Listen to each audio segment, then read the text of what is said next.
They wore golden crowns and hosted lavish feasts, surrounded by wealth, splendor, and loyal subjects. From gilded halls in France to marble palaces in Italy, their lives seemed untouchable, almost divine. Yet, beneath the shimmering chandeliers and velvet curtains, danger lurked in the most unsuspecting form. A single bite, a single sip, could end a life and topple empires. Poison was no weapon of the weak.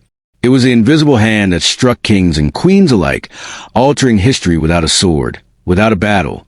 Behind closed doors, political rivals, envious nobles, and cunning advisors used it to eliminate threats silently, efficiently, and mercilessly.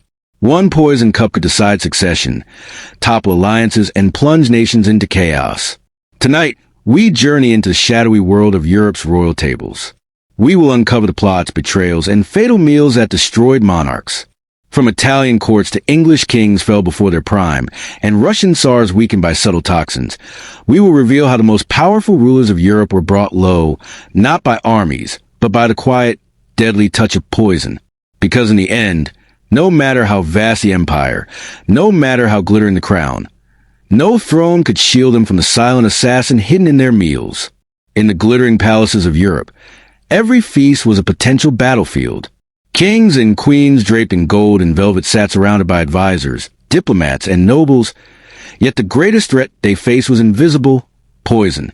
One careless sip could undo decades of power. One hidden morsel could change the fate of a kingdom.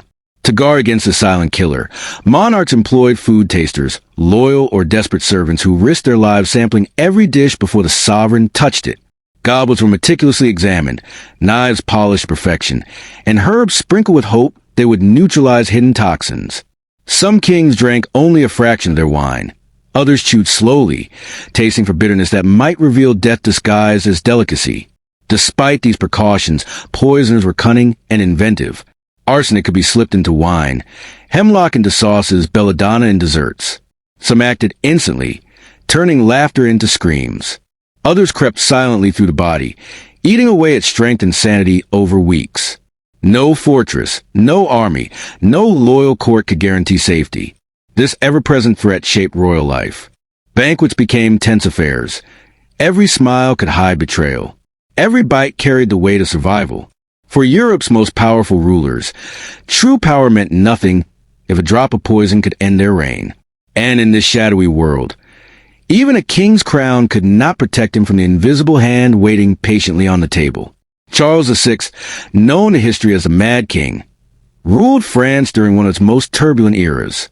His mind, once sharp and commanding, became a dangerous enigma, prone to violent and unpredictable episodes.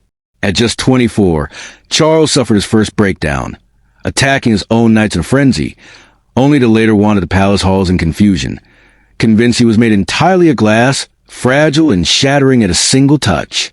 While some attribute his madness to hereditary mental illness, others suggest poison may have played a role. Treatments administered by royal physicians could have contained toxic compounds, and political rivals may have subtly weakened him over time. His illness had consequences far beyond the personal. It threw France into disarray. Factions fought for control, while England exploited the kingdom's weakness in the 100 Years' War. Charles's palace became a place of fear and suspicion. Courtiers watched their every move. Advisors whispered warnings of rivals hiding poison in wine or meat. Every banquet carried tension. Every toast could be a trap. His fragile mind and the invisible threat of poison made ruling nearly impossible. By the time of his death in 1422, France was fractured, humiliated, and vulnerable. Charles VI's personal suffering had altered the destiny of a nation, showing how the quiet, invisible hand of poison could reshape history. The Mad King serves as a grim reminder. Even those crowned by divine right could be undone not by armies, but by the silent, lethal arts practiced behind palace walls.